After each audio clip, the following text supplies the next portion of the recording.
tal? Le damos la bienvenida una vez más al consultorio del Bona. Hoy vamos a tocar un tema muy poco conocido, pero tan importante que en una de las visitas que tuvimos en la calle, varias de las personas nos preguntaron. Y es lo que antiguamente se llamaba fumador pasivo. Hoy en día se llama fumador de segunda mano. Para que se den una idea, el fumador activo, aquel que fuma un cigarrillo, se le llama fumador de primera mano, y aquel que está en contacto con un fumador de primera mano o activo es lo que hoy llamamos fumador de segunda mano. Y aunque ustedes no lo crean, también existe, y lo vamos a desarrollar después, a lo que se llama fumador de tercera mano. Ahora, volviendo al segundo concepto, el fumador de segunda mano tiene que ver con la generación de componentes dañinos del cigarrillo y que va a afectar a personas que no fuman de forma directa. ¿Y de qué forma pueden estar expuestas estas personas? Principalmente a través de dos puntos. Uno, lo que se llama el humo lateral, y otro, el humo exhalado. ¿Qué significa esto?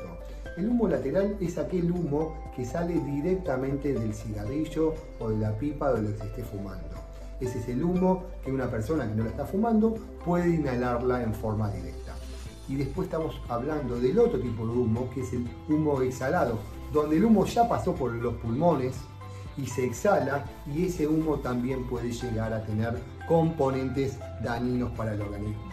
Para que se den una idea, el humo del cigarrillo, sin que uno lo fume directamente, puede tener aproximadamente 4.000 productos químicos, de los cuales 250 por lo menos pueden ser dañinos y por lo menos 50 pueden favorecer el cáncer. Esto para que se den una idea, y obviamente recalcando que si bien el fumador de primera mano o activo es el que más va a estar expuesto a estos químicos, el de segunda mano también va a estar expuesto. De ahí a que una de las luchas principales durante mucho tiempo de todos los estados a nivel mundial fue el prohibir el consumo de cigarrillos en lugares públicos, porque justamente no se estaba generando daño en la persona que fumaba, sino también en aquellas personas que estaban en contacto con ese humo. Y esto lo hemos visto en su momento en dos lugares muy frecuentes que era común fumar, que era el avión o bien los restaurantes. Ahí había personas que fumaban en forma activa, pero también muy presente el fumador pasivo o de segunda mano. Ahora bien, a largo plazo, ¿puede generar daño? Sí.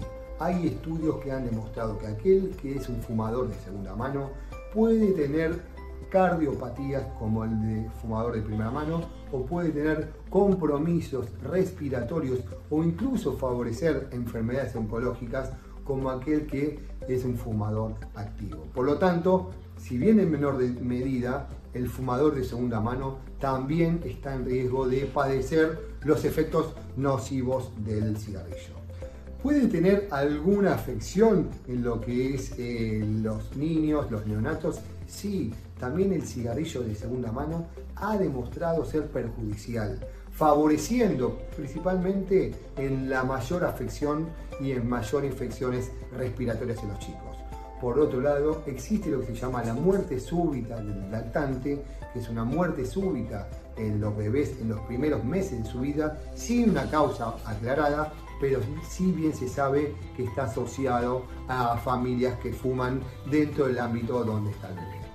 Y hay un tercer punto, así como dijimos que existe el fumador de primera mano, el fumador de segunda mano, también al día de hoy se está empezando a conocer, se está empezando a estudiar el fumador de tercera mano. ¿Qué significa esto? Son los componentes dañinos del cigarrillo que se quedan o que persisten en distintos objetos. Ejemplo, en la ropa. Se está empezando a estudiar, menos evidencia, pero se está empezando a estudiar que incluso los efectos nocivos de un cigarrillo se pueden dar a través de sus componentes que quedan en la ropa. a través de los componentes que quedan en una mesa o en una silla, etcétera, etcétera. Esto es lo que se llama fumador de tercer mano, es decir, una persona que puede estar afectada por los componentes del cigarrillo sin estar expuesto directamente al humo o sin fumar el cigarrillo. Por lo tanto, tenemos una tercera población que está muy en estudio en estos momentos, con mucha preocupación, porque también se puede estar generando daño a futuro en este tipo de personas. Espero que les haya servido, que les haya gustado. Estos fueron los tips para entender que no solo hace mal el que fuma, sino que está alrededor del que fuma. Y esperamos que les haya gustado.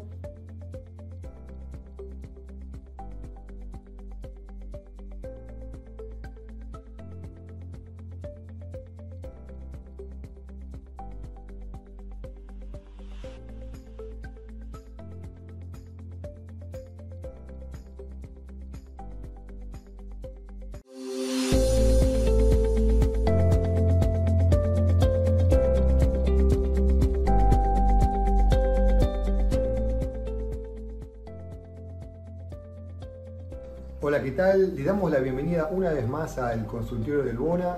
En la calle nos preguntaron muchas personas qué es la diabetes. Y esto es un tema muy importante porque después vamos a ver la implicancia que está teniendo a nivel de salud, a nivel de las enfermedades cardiovasculares, a nivel de la prevención.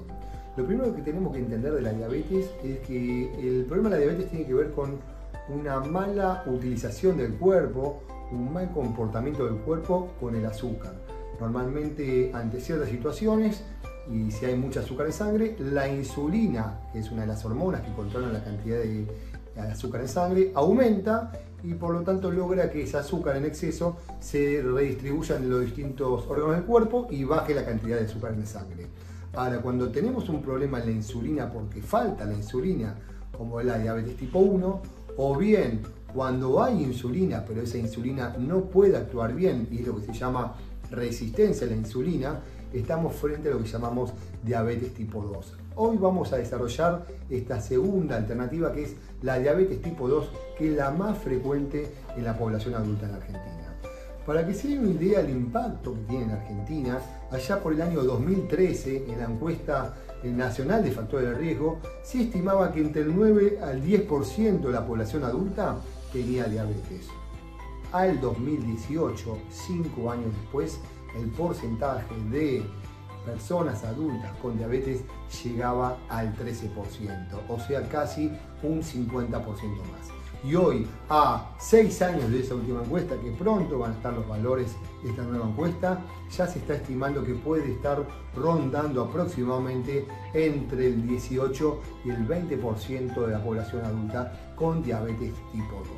Ahora bien, ¿por qué se dio este aumento y por qué está generado? ¿Cuál sería la etiología que favorece a tener una persona diabetes tipo 2? Y principalmente está relacionado con los factores de riesgo como el sedentarismo, la obesidad y ciertas costumbres de alimentación como el uso de alimentos multiprocesados. Y ese es el principal motivo del aumento en forma significativa en los últimos años y a futuro cada vez más de la incidencia de diabetes. Y esto es muy importante porque si nosotros entendemos lo que está llevando a tener diabetes, vamos a entender cuáles son las estrategias a modificar a nivel de salud pública y a nivel personal de cada uno de los pacientes cuando los tenemos en consultorio. Dijimos la obesidad, estamos hablando que entre sobrepeso y obesidad el 60% de los adultos pueden llegar a tener este factor de riesgo, por lo tanto ya estamos viendo que un porcentaje alto de pacientes están con predisposición para tener diabetes. El segundo punto, que es algo no modificable, es la edad. La edad también es un factor de riesgo para tener diabetes. Por eso, en toda persona mayor de 40, 50, 60 años, tenemos que hacer controles en forma periódica. El tercer punto tiene que ver con el sedentarismo, con la falta de actividad física. Hoy se estima que hay que hacer unos 150 minutos semanales de actividad física. Esa es una recomendación de la Organización Mundial de la Salud. 150 minutos semanales. Pero lo importante, ese es un punto de corte, es un estimado. Por lo tanto, nosotros tenemos que incentivar a nuestros pacientes hagan actividad física. Y otro punto tiene que ver con otras variables, como dijimos, con el estilo de alimentación. Los alimentos multiprocesados son los que más generan aumento de peso y más generan inflamación y resistencia a la insulina, y vamos a tener mayor incidencia de diabetes con este tipo de alimentación. ¿Cómo podemos prevenir? Justamente dijimos, generando cambios en el estilo de vida, generando conciencia en la población para que logren modificar estos factores de riesgo. Ahora bien, ¿qué implicancias tiene la diabetes en el organismo de una persona? Principalmente en los eventos cardiovasculares. Toda persona diabética tiene más riesgo de tener enfermedad de las arterias, arterias del corazón, arterias del cerebro, arterias de las piernas. Y por otro lado, en las microarterias de la retina y microarterias de los riñones. Por eso, la forma en que se va a presentar va a ser en un aumento en la incidencia de infartos en una persona con diabetes, aumento en la incidencia de ACV porque se tapen las arterias del cerebro, o bien un aumento en la tasa de amputaciones porque se comprometen las arterias de las piernas. Y ni hablar si la diabetes se combina con el tabaquismo, son dos factores muy grandes para la enfermedad de las arterias. Por lo tanto, ese va a ser otro punto de prevención muy importante a la hora de evitar consecuencias en un paciente diabético. Y del otro lado dijimos, las microarterias van a generar lo que se llama retinopatía diabética o bien nefropatía, que es la afección del riñón como una de las principales causas de insuficiencia renal en la Argentina. Esto es importante porque, una vez más, todo lo que tenga que ver con la prevención va a tener que ver con los controles en forma periódica de una persona con diabetes. Si entendemos que es una enfermedad crónica, está bien, no aguda, crónica, que va a durar por muchos años, no hay nada mejor que lograr una buena prevención con controles periódicos con un médico de cabecera en forma adecuada y regular. Y por último, el tratamiento más allá de la prevención. Una vez que una persona tiene diabetes, es importante que sea tratada. El diagnóstico se hace con un análisis de sangre, ya sea midiendo los valores de azúcar en sangre, o bien ciertas pruebas de tolerancia al azúcar, es decir, cómo responde el organismo ante una sobrecarga de azúcar. Y una vez que uno tiene un pantallazo de dónde está parado, si tiene una persona diabetes o bien prediabetes, uno tiene que encarar un tratamiento. Ya dijimos que los principales son los controles y la optimización de los factores de riesgo de esa persona, y después uno empieza con medicación.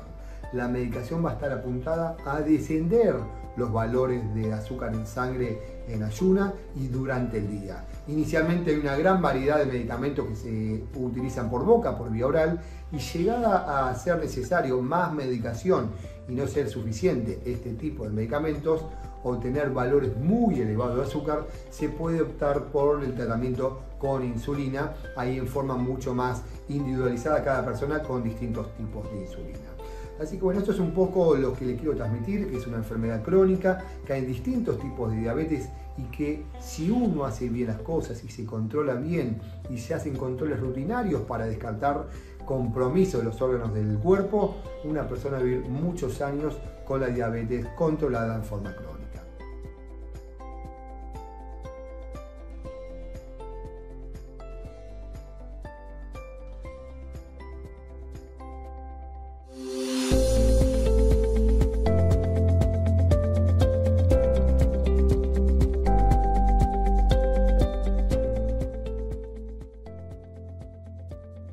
Una vez más nos hicieron varias preguntas en la calle y hay un tema que hay mucha preocupación en los padres y tiene que ver con lo que es un soplo funcional.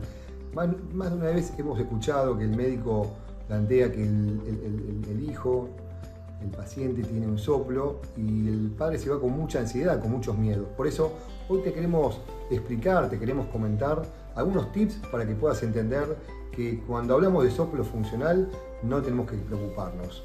Lo primero que tenemos que entender que es un soplo. Un soplo tiene que ver con el ruido que genera el pasaje del flujo de la sangre a través de las válvulas del corazón. Cuando normalmente no genera ningún ruido, en ciertas circunstancias se puede ocultar esta turbulencia y es lo que llamamos en cardiología como soplo. Ahora bien, dentro de la edad adulta, generalmente el soplo se asocia con una patología, pero en la edad pediátrica este tipo de soplos puede considerarse normal. No se sabe muy bien por qué puede estar generado este soplo, pero algunas hipótesis tienen que ver con el crecimiento de los vasos, el crecimiento de las válvulas del corazón, podrían generar algún tipo de turbulencia que después, con el pasar de los años, esa turbulencia, ese soplo desaparece y es tan solo una anécdota. Ahora bien, ¿cuándo tenemos que pensar en un soplo inocente, en un soplo totalmente funcional, también como lo decimos, o benigno? Esto tiene que ver con ciertas características que el médico solo lo va a poder detectar. Suelen ser soplos que aparecen en alguna consulta y en otra consulta no aparece. No suele haber antecedentes de cardiopatía y el crecimiento y el desarrollo del niño o niña es totalmente normal. Ahí es cuando podemos pensar que el soplo es funcional. De todas formas, en la mayoría de las veces hoy en día solemos pedir un estudio tan básico como es la ecografía del corazón, que nos va a permitir identificar si hay una valvulopatía, un problema de las válvulas del corazón que está generando un soplo bien patológico, y si no la hay, vamos a estar pensando en lo que es un soplo inocente o funcional. Tenemos que tener algún tip o algún miedo a lo que es hacer actividad física en los niños o niñas que tienen soplos funcionales. No, para nada. Como dijimos, no tiene ninguna implicancia, ningún riesgo en el desarrollo normal. Por lo tanto, lo que es actividad física lo va a poder desarrollar en forma totalmente normal. Ahora, un punto interesante es cuando sí nosotros como padres tenemos que pensar en una cardiopatía congénita, o sea, en un problema que esté generando un soplo. Y hay tres puntos claves que yo les quiero transmitir y que se lleven, que van a ser 3 pautas de alarma para pensar en que hay un soplo, puede haber un soplo o bien puede haber una cardiopatía congénita en el niño. Y esto tiene que ver, lo primero, ciertos síntomas muy marcados, no algo leve, muy marcados, desde la edad de bebé, que se va manifestando a medida que van creciendo. Lo primero tiene que ver con dificultad para respirar. Un bebé o un niño o niña que tiene dificultad para respirar nos tiene que hacer llamar la atención y tenemos que pensar una posible cardiopatía. Segundo, cansancio excesivo, o sea, nos cuenta que hace deportes y se cansa en exceso. Ese tiene que ser otra alarma. Otro punto importante tiene que ver con lo que se llama livideces o cianosis, es la boca que se suele poner azul al esfuerzo, y eso es también una pauta que puede haber alguna cardiopatía. Y el otro punto tiene que ver con una dificultad en el crecimiento. Cuando un bebé o un niño no está creciendo en forma normal, ahí tenemos que descartar, entre muchas causas, una posible cardiopatía. La segunda pauta de alarma tiene que ver con un antecedente de un familiar. Por eso todos tenemos que conocer antecedentes familiares de cardiopatías. Ante esa situación, enseguida en la primera consulta o en las consultas de control con el pediatra, les tenemos que decir si un familiar tiene una cardiopatía. Y la tercera pauta de alarma es si ya hay una patología, como puede ser el síndrome de Marfan o bien como puede ser el síndrome de Down, que ya son patologías o síndromes que se asocian a cardiopatía. Por eso podemos buscar una cardiopatía frente a una asociación con otra patología del niño o la niña. Así que estos son algunos de los tips, algunos de los puntos que les quiero transmitir frente a las muchas preguntas que nos hicieron sobre qué era el soplo funcional o soplos benignos. Si esto les gustó, los invitamos a que nos visiten en el canal del Bona TV, se adhieran, empiecen a suscribirse y nos sigan para poder enterarse de nuevos videos. Muchas gracias.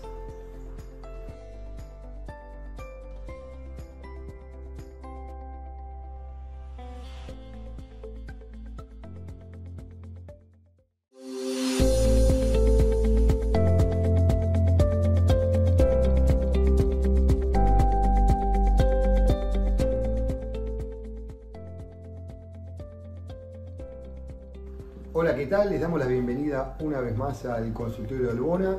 Hoy vamos a tocar un tema que nos pidieron de la calle, que tiene que ver con qué son las varices. Para que se una idea, las venas, todas las venas, la función tiene que ver con ayudar a que la sangre vuelva desde cada uno de los órganos, desde las extremidades hacia el corazón.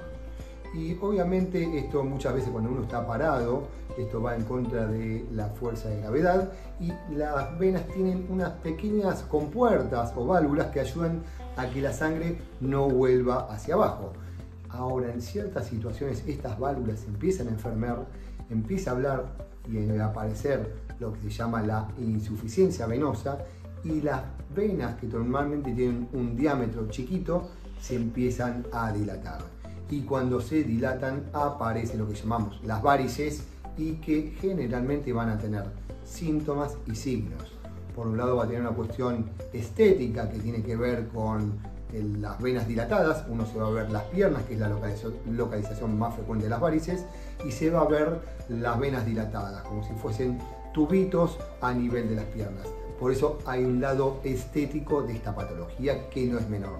Y por otro lado hay un tema de sintomatología y de signos.